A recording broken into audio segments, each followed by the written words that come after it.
Soc Lola, me vaig criar així, en el poble, així, en Argelita. Vaig anar a l'escola, totes més xiquetes.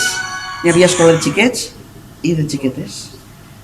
I l'educació pues, era de l'època, perquè vaig anar en el 44. I molta religió.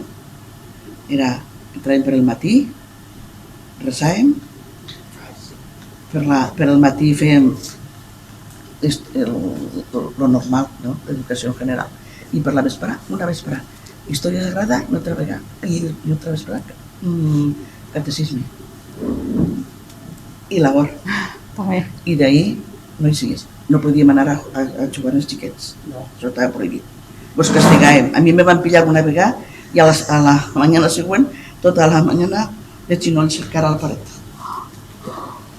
Anàvem a missa tots els divendres primer de mes, tenien que anar sí o sí, comulgar i per casa.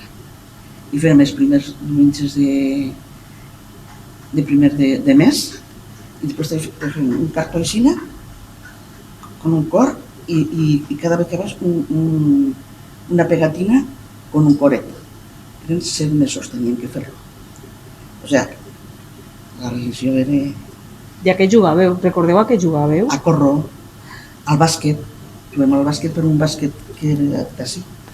Era molt bonic, però jugàvem això. I ajudàvem a casa molt, perquè els pares eren llauradors.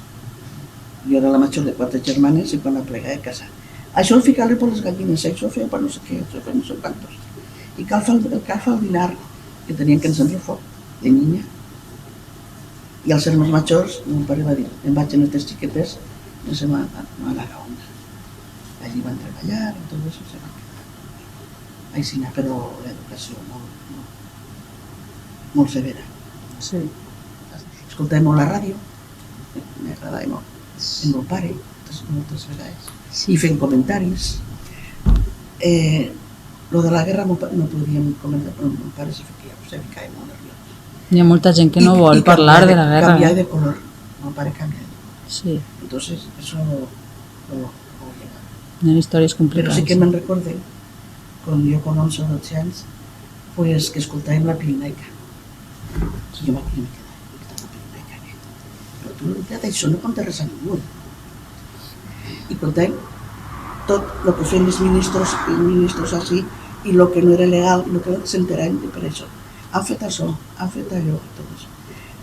I després, quan mon pare ja no estava, jo m'hi ficava la Pirinaica.